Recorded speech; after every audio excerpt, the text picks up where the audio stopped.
Hello, English speaking people.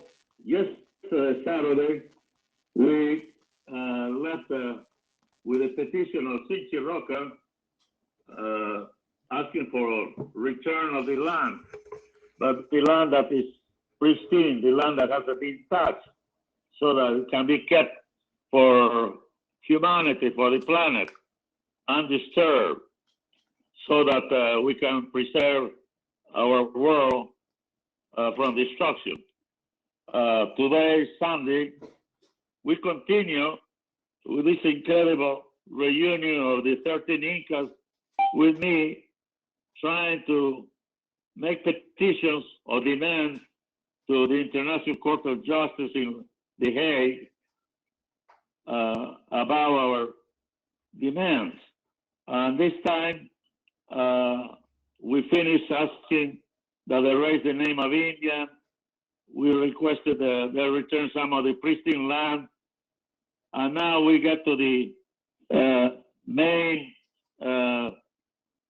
precursor of our disgrace, which are the Spaniards, our conquerors, who came to the American continent first. And then we start with Spain, and obviously it's a very difficult dialogue or conversation of how to get reparation from Spain, including education, perhaps recovering all the gold and silver that took from the Inca Empire, but not necessarily in the form of material things, but returning education, in understanding our situation, in accepting us as their equal, because to them we're just Indians and nothing has changed and is not changing. Right now, most of the Andean countries of South America are in a big turmoil because they are trying to recover their dignity and to be part of the government. Basically, the South American continent has remained a colony of the Spanish reign or country, and we live under the will of the descendants or of the descendants of the Spaniards. And that happens from Mexico down to Argentina. So we will continue with the demands, and I hope you get to understand what do I mean by getting our demands to the International Court of Justice. Thank you very much. Isn't Spain a prosperous nation? They don't have to return the riches that were taken from us. Gold will only corrupt our politicians. We can ask them for reparations in human deeds, like taking our Inca youth to teach them in their universities and force them to return to their homeland with the hope that our people will receive them well. Capac, to the best of my knowledge, Spain has not admitted to any wrongdoings. To them, what happened to us is part of our ongoing history. However, restitution from them should come in some form. Even a gesture of apology would be better than nothing. How about their economic outreach in a globalized world? Aren't they back in our lands investing and profiting from us again? Capac, our cause is cleansing our past. Money will never equal the rewards that dignity can offer us. Nevertheless, let your proposition be our fourth demand. Education is brighter than gold, and it behooves them to help their half-brothers in the Americas.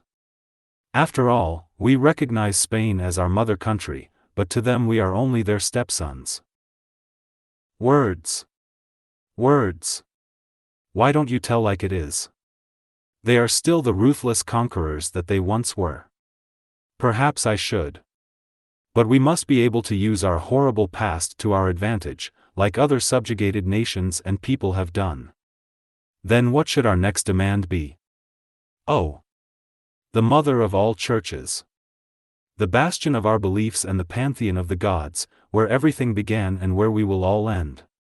Diabolic in the past, virtuous in the present, and triumphant in our final days, because we all need a God. Man of the future, you either accept or dislike the church. Why are you so dubious about your feelings? I would like to be indulgent to those who committed and are committing injustices to our people, which is not humanly possible, and why it is so difficult to express my thoughts. Are you attacking the emissaries of the church? No, Yawar Waka, any religion is guided by men who long in themselves the eradication of the very same evils that we all have.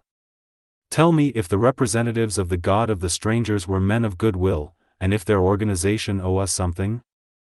How can anyone judge the ones who were and are trying to save our souls? One can only question the means to their end. The priests were men of their times, and cruelty to the infidels was acceptable, as it was in your days. Counter soul, the church was the main instigator of our desecration. Granted, it was their times. Nevertheless, it is a fact. It was not the principles of the church, but some of their men who took the sign of the cross to act against the better teachings of their God. It is us, mortals, who throughout the ages continue perpetrating evil deeds in the name of a higher being. Well, if they are mortals like us, let's ask their church for reparations. We are not asking restitution from the Almighty. The gods are untouchable. Let his emissaries do what they preach, redeem our sins in exchange for some penitence. Perhaps you are getting me out of this dilemma. We could ask them to continue helping our descendants, but not spiritually.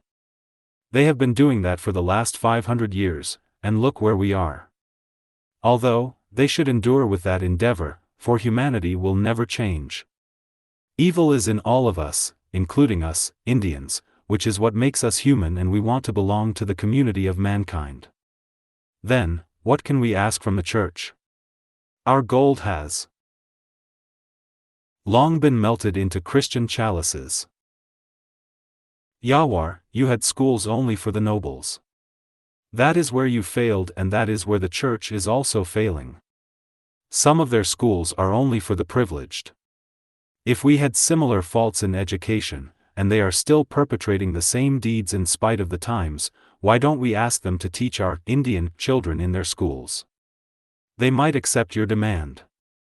The church is beginning to correct their ancient mistakes. They have even restored the soul of Galileo, who dared to state that the sun was the center of the universe, and not the earth. We knew that Inti was the center of everything. Yes, the sun was the center of your beliefs.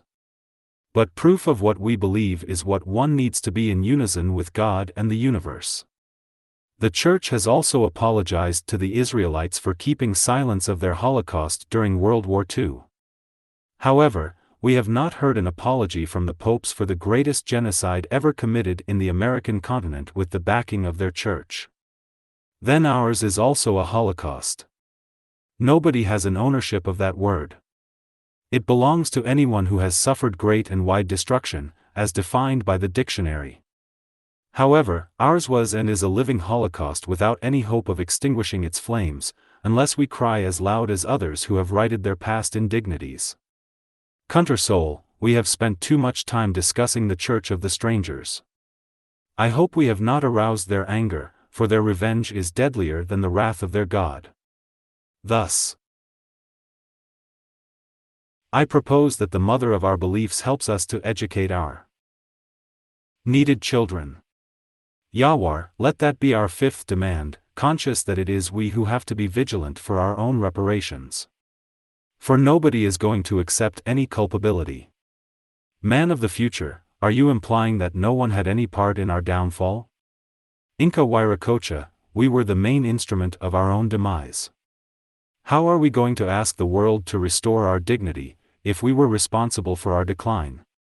We were, and we should start to recognize the evil deeds perpetrated against our own people. Once we can do that, we will get the deference of the world.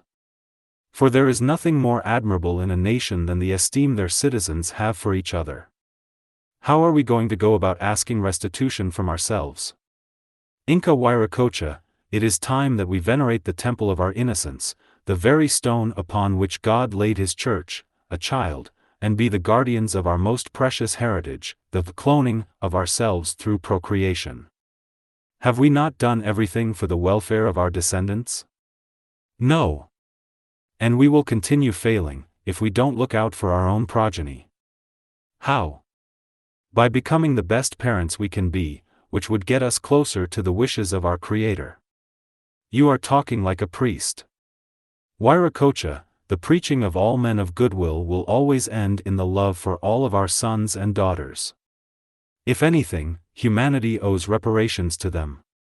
For there is no excuse that most of the children of the world are in utter moral and bodily decay, and the culprit is overpopulation. Who are you or others to tell anyone to reproduce, as they wish? All I want to say is that we should not procreate what we cannot possibly take care of. One would not expect to plant forests in a desert, but probably one single tree nurtured with our own blood. Man of the future, that is hardly a request. But in the end, overprocreation is what is affecting the whole planet. INCAS, this petition is going to get us in trouble, and perhaps it should be our final demand.